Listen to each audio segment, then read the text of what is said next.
बेचारे लड़के, आजकल आप देख रहे होगे कि एक ज्योति मौर्य एसडीएम साहब हैं, उन्होंने क्या किया कि भाई, अब देखिए आपको भी पता है कि पत्नी राजनीतिक आर्थिक रूप से इतनी समृद्ध हो गई कि उसने डिसीजन ले लिया अपना।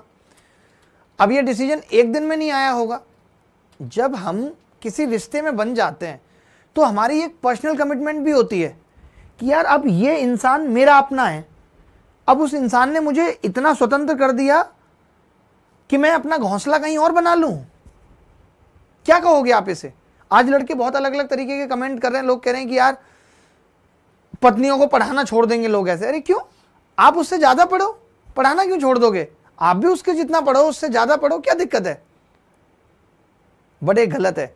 आज सबसे ज्यादा नुकसान इस चीज का ना आपके बच्चों को झेलना पड़ रहा है, आपके माँ बाप को झेलना पड़ रहा है समाज में। हम ये नहीं देखते। आज हम इतने लालची हो गए हैं या इतना अपना हित सोचने लगे हैं कि हमारे हित के आगे सारी चीजें खत्म हो गई हैं। आज हर लड़की या हर लड़का ये कह देता है मेरी भी तो अपनी पर्सनल लाइफ है, लेकिन आपकी वो पर्सनल लाइफ किसने दी आपको? आपके माँ बाप का भी उसमें बहुत बड़ा योगदान रहा, आपके दोस्तों का भी बहुत बड़ा योगदान रहा।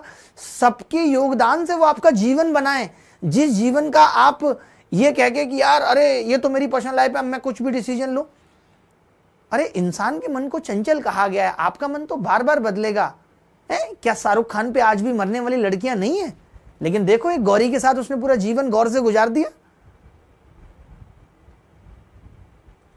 इसका मतलब आपने प्रेम किया ही नहीं, और जब प्रेम था ही नहीं, जब प्रेम की गुंजाइश नहीं थी, तो आप सामने वाले के साथ रह क्यों रहे थे? अगर आपको इतनी अपनी स्वतंत्रता की चिंता है तो आप शादी क्यों करते हैं? मैं ये कहता हूं कि शादी मत कीजिए। अगर आपको लगता है कि मैं जीवन में अच्छा करके ये डिसीजन को बदलूंगा तो मत करिए शादी, आप इंतजार करिए। तब तो आप घर वालों के दबाव में आ गए। क्यों आ गए? उस वक्त आपकी स्वतंत्रता कहां थी? तब आपने घर वालों को नहीं कहा कि अरे मेरी स्वतंत्रता है, मैं अभी शादी नहीं करूंगी, मुझे लड़का पसंद नहीं है और मैं चाहती हूं कि मैं एक बार एसडीएम बनूंगी और फिर मैं किसी कमांडेंट के साथ जाऊंगी। ये तो आप उस वक्त भी कह सकती थी। अब आप कहेंगे कि उस वक्त मेरे हाथ में चीजें नहीं थी, आज मेरे हाथ में चीजें, आज मैं इतने बड़े ओहदे पे बैठ गई हूं। तो ये आपने आपका ओहदा बोल रहा है, ये गलत डिसीजन है। आपको अगर लगता है कि आपके लायक कोई नहीं है तो मैं कहूंगा कि आप उसी वक्त डिसाइड करिए, क्योंकि किसी भी जिंदगी में आगे जाके, क्योंकि हम यहाँ इतने स्वार्थी हो जाते हैं कि हमें अपने बच्चे नहीं दिखते। उस बच्चे की क्या गलती थी जो एक माँ बाप का प्यार डिजर्व करता था या एक प्यार डिजर्व करती थी वो लड़की, और आप किसी और की हो गई? जिस उम्र में आपकी बेटी को ऐसे सपने देखने चाहिए थे, आप अपने सपने सजाने लगी। इसीलिए एथिक्स डाला गया आईएएस की प्रिपरेशन में। हमारे नैतिक मूल्य जीरो हो गए।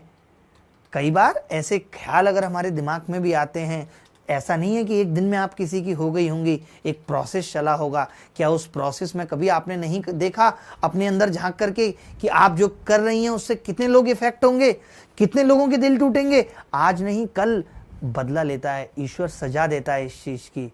इसीलिए इससे क्या होता है ना, आप ऐसे मत समझिए। मैं उस लड़के को भी कहूंगा जो भी मनीष दुबे या कुछ है, कि तुमने किसी का आत्मसम्मान पे चोट की है, तुमने उस लड़के की आत्मसम्मान को तोड़ा है। सजा तुम्हें भी मिलेगी, थोड़े दिन में मिलेगी। ऐसा नहीं कि हमेशा वक्त एक जैसा चलता रहेगा, वक्त बदलता है और सबको उसके उसके कर्मों का फल मिलता है। इसलिए जीवन में जो करना है सोच समझ के करिए, और उस लेवल पे करिए कि कल को ये चीज मेरे साथ होगी तो क्या मैं बर्दाश्त कर पाऊंगी या कर पाऊंगा, या मेरे साथ ये चीज होती तो मैं बर्दाश्त कर पाती या कर पाता।